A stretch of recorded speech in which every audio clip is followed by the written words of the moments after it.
Hi, everybody. Welcome to tonight's live. I'm coming at you from Northern California, so kind of excited about that. So tonight's live, we're going to talk about what if there was a pill that could make you look perfect in your own eyes. So I'm sure that everyone in the world who has felt frustrated with their size and shape would happily take a pill that would quickly change that situation. I know that I would have at times, and I've gained some weight lately these days is from menopause. So it's pretty understandable to me when someone offers a quick fix in the form of a pill that we would jump at that option.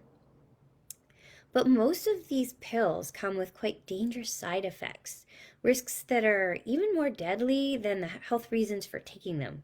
So, in this live, we're going to look at when these pills are necessary, the risks of taking them, and the alternatives that should be considered before taking them. Because Daria and I have an option for getting your health back that can work just as quickly and doesn't restrict you nearly as much as you think it will. And it is safe. Oh, hi, Melissa. Thank you. But first, for those of you who don't already know, I'm Lisa and I'm a certified nutritional practitioner and a certified personal trainer who's worked with hundreds of clients over the years, teaching them about their bodies and helping them achieve their personal wellness goals. Together, Daria and I have created a number of transforming relationships with food courses specifically geared towards women stuck in self-sabotaging weight loss patterns. We help them transform their relationships with food and with themselves so that they never worry about dieting again. So, our workshops and courses help you change your eating habits for better health with minimal guilt, shame, self deprivation, and loss. We want to help you want to make better choices and finally agree that you deserve to feel good every day. And healthy food choices are the first steps in feeling really good. In these lives, we do our best to share insights that can help you move towards this place and shift your perspective about yourself and your bodies to a more compassionate one. So thanks for joining, and please comment live if you're watching this now or replay if you're watching the recording. So why do people risk their health with these pills? That's the question. Being celiac, I often look at bread and cookies and wish I could indulge like other people. And on rare occasions, I give in to the unbearable temptation and I suffer the consequences, even though I know it will be excruciatingly painful and result in not only the awful pain for a few days, but with my waistline growing 3 to 4 inches from inflammation because my insides have been so traumatized by the gluten. And then the rashes, horrible, ugly rashes that happen with it. So I can truly identify with others who have also struggled with food. Sometimes the health risks are not even worth considering because the desire to stay or look healthy while indulging in unhealthy habits is that strong. Taking a pill, no matter how dangerous it is, to combat the weight gain is really a no-brainer when you feel like this. And often people haven't even hit the unhealthy point in their bodies. They're just a few pounds overweight, but feel this intense need to lose those inches. So a pill that would do that quickly is really irresistible. The weight loss industry is a multi-billion-dollar industry for a reason. And there's a lot of pressure coming at us from all sides through advertising, social media, movies, TV that push the ideal body as being the key to happiness. I know I've bought into that message and I still struggle to love myself just as I am, as Bridget Jones would say. And now there are actually pills and treatments to help you lose fat that work very quickly. The one I'm going to focus on is Ozempic. But Ozempic and other drugs like it are prescribed for those who are deemed pre-diabetic. And I want to stress this, not diabetic, but pre-diabetic. Now, diabetes, in this case it would be type 2 diabetes, and I'll explain why in a bit, can be a very serious condition. So these people are justified in wanting to take steps to avoid it. But the risks listed on the label from taking these pills are also quite serious. And actually, they're much more serious and potentially life-threatening than type 2 diabetes. And preventing the onset of diabetes at the pre-diabetic stage is actually quite simple. So the question today is, when is it worth the risk to take these pills? Why would anyone take something so deadly to cure a disease that hasn't even developed yet in the body? And when I put it that way, it sounds silly. But then let's ask ourselves, why would I, someone who's devoted her entire life to helping people get healthy, eat things that I know will cause me to get very sick? So, also, why do people continue to drink alcohol when we know it makes us feel violently ill the next day and causes long term depression? It even causes us to gain weight. So, what we really need to talk about and work through is what's really motivating us to take these risks and how we might be motivated to choose the slightly harder but immensely much safer paths. And Daria and I are going to help do that over the next couple of lives. Because, my friends, this often isn't about diseases at all. The underlying concerns are often more about body image and feelings of despair from being unable to make the changes necessary towards good health. But bear with me because we can help. First, during this live, I'm going to address the physiological issues faced when making lifestyle changes, and in the next live, Daria will address some of the emotional issues. So let's get started because knowledge is power and is going to empower you right now. Exactly what are pre-type 1 and type 2 diabetes and how do we prevent them? So most of us know that diabetes is about lack of insulin, but let me break it down a little further.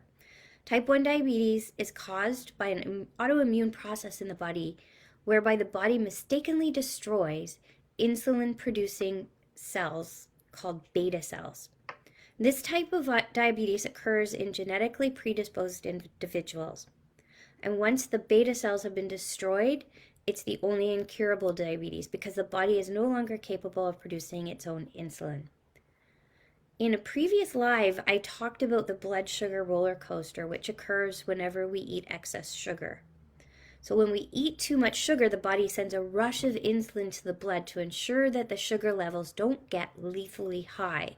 So the more glycemic the sugar eaten, as seen with refined sugar, the higher the blood sugar levels spike and the more insulin is sent to lower them. So that's why fiber is so important in our diets. Fiber helps slow the sugar spikes, thus controlling the need for insulin. So people with type 1 diabetes must inject some insulin daily and monitor their blood sugar levels all the time to stay alive. And what starts the autoimmune destruction of the beta cells is still unknown, but some believe it's due to environmental factors. And of course, it becomes actually life-threatening when the pancreas is no longer able to produce the insulin. And this state of diagnosis occurs most often in childhood, but not always. Some adults are diagnosed with type 1. Type 2 diabetes has not yet been established as an autoimmune disorder, but there are potential links to immune cell dysfunction and other problems with how the body may attack its own cells and organs in type 2 diabetes. Chronic inflammation and constant immune response to lifestyle toxicity are thought to be contributing factors to the autoimmune component of type 2 diabetes. But at this point in time, it's still considered a preventable metabolic condition. Diagnosis of type 2 is not a death sentence at all, and some general lifestyle modifications can quickly eliminate all symptoms. So, as I said before, type 2 diabetes is characterized by chronic low-grade inflammation that inevitably leads to other health complications. So, it's the inflammation that leads to the complications usually. Type 2 occurs when you become insulin resistant, and this happens when your blood sugars are constantly going through the roller coaster syndrome I described in the previous live. But also can occur when you're producing too much cortisol for too long due to chronic stress. To understand how this happens, think of hormones like insulin and cortisol as traveling on little boats. So hormones are actually little messengers that deliver instructions to various parts of the body to take action. Each boat that they travel on needs a place to dock so that the hormone can get out and deliver the message to the part of the body that needs to get to work. So if you run out of dock space, then the hormone can't deliver the message. So when you become insulin resistant, it means the hormone insulin has no place to dock because either too many other insulin boats have already docked and then there's nowhere left for them to land, or it could be because cortisol, all the cortisol boats have taken up all the dock space. Cortisol is a bully hormone and it'll push all the other hormones out of the docks because it's there to protect you from imminent death. It thinks, okay, we need to initiate the stress response immediately or you're going to die. So all other body functions can be on hold because we're trying to keep you alive. So you can see why chronic stress is so deadly for our endocrine system. And you can see why cortisol might be given VIP docking space if it's meant to keep you alive right now. So the important thing to understand here is that lifestyle changes can quite easily remedy type 2 diabetes. And these are quite simply put, changing diet to include less refined sugar and more fiber and more protein. Exercising, but I mean mild exercise, not stress-inducing, bodybuilding and running a marathon. It's nice yoga, walking, swimming, light exercise and movement. And a reduction of chronic stress through things like meditation or even changing work and lifestyle situations. If you're under chronic stress because of your job, it's time to reevaluate your job. So remember how I said that doctors are prescribing these weight loss drugs because of a diagnosis of pre-diabetes? Well, I think you can get now that pre-diabetes is not a disease.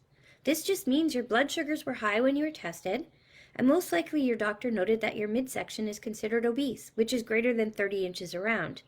Now, I told you that when I eat gluten, my waist can go up about 4 inches. At that point, I am clinically obese, according to the 30-inch rule. But I'm a size small. It's inflammation. So it stands to reason that when you do have a larger size waist and you are chronically inflamed, you're in a poor metabolic state. But you're not diseased necessarily at this point. You're just in danger of developing disease. So being offered a medication that is known to cause serious degradation of your organs and possibly cause cancer may be a little bit premature at this point, don't you think? Which brings me to my next point, because I really want you to think about these symptoms that Ozempic causes. So the ones listed here, I'm going to list them. Vision changes, unusual mood swings, thoughts about suicide, pounding heartbeats, fluttering in your chest, a lightheaded feeling like you might pass out, signs of thyroid tumor, swelling or lump in your throat, trouble swallowing, hoarse voice, short of breath, symptoms of pancreatitis, including severe pain in your upper stomach spreading to your back, nausea with or without vomiting, fast heart rate, gallbladder problems, upper stomach pain, fever, clay-colored stools, jaundice, low blood sugar, headache, hunger, weakness, sweating, confusion, irritability, dizziness, fast heart rate, feeling jittery, kidney problems, feeling tired, short of breath, swelling, stomach flu symptoms, cramps, vomiting, loss of appetite, diarrhea, bloody stool. Most common side effects for everyone, low blood sugar. Seriously? Upset stomach, heartburn, burping, gas, farting, nausea, vomiting, stomach pain, loss of appetite, diarrhea, constipation, runny nose, sore throat, stomach flu, headache, dizziness, tiredness. Now these are all worse symptoms than the metabolic issues you would experience with prediabetes and type 2 diabetes combined. Ozempic is known to be associated with thyroid cancer. And what's more, many of these symptoms mimic those of type 2 diabetes and can eventually lead to type 2 diabetes. And you might be on this drug for the rest of your life. So you will be thin, but make no mistake, you will not be healthy. So is it worth the risk? Only you can answer that. But ask yourself, wouldn't you rather be thin and healthy? Wouldn't you rather glow from within and have good health? And what's more, wouldn't you rather feel confident because you worked toward a goal and achieved it through doing the work and treating yourself the way you deserve to be treated? But once again, I get it. The natural weight loss journey can be daunting, full of deprivation, and very frustrating. Not to mention the time it takes to show results. It's always too long, and we are always when we are in an instant gratification culture. Giving up things brings us that bring us comfort and joy can feel really awful, especially when we're depressed. And there's no judgment here about why you would choose to take a pill like this, especially if your doctor prescribed it. It's a very attractive solution. But what if we could make it easy? Would you be willing to listen? Because we can. Daria and I have created these programs that involve minimal changes to the way you eat. Like, it's changing the way you eat, not how much you eat, along with some therapeutic techniques to help develop more self-love and awareness of your own body. And we've seen some amazing results in clients in as little as 2 weeks. Like, one client lost 14 inches in 4 weeks, but only lost 5 pounds. The rest was all inflammation. Your bodies don't need pills. They're amazing machines when directed and nourished properly, and they will do what needs to be done to maintain good health. So knowledge is power, right? And with our programs, you'll get the knowledge and the power. And don't we owe it to our beautiful bodies and souls to keep ourselves as healthy as we can? So please consider signing up for our online workshops at courses.memethod.ca, or better yet, join us in person on June 24th and 25th for our 2-day workshop. So during that workshop, you're going to receive in-person coaching on the physiological processes in the body that affect nutrition and health. Lots of explanation and a lot of fun. You're also going to be shown expressive arts techniques to address the emotional barriers involved with changing personal health habits. I'm going to be conducting food sensitivity testing on you for over 80 food items. You'll also be given a private Facebook group for as long as you need it, for many years to come, as long as we're running the program, hosted and guided by us for education and support. And you can also have the option to sign up for a 12-week online program at a discount, and you'll receive a ton of bonuses. So this program is usually $1,200, but we are offering it to you at only $297. So you can sign up at the link in the comments, or you can DM us if you'd like to talk about it more. We're happy to answer any questions or drop a call to us to talk directly if you're interested. And I hope you've enjoyed today's live, so drop me a comment if you enjoyed it and if you have any questions. And don't forget, we still need to address the emotional reasons why we feel that being thinner would solve so many of our problems. So next week, join Daria and she'll help you do just that. Thanks so much for joining in. See you soon.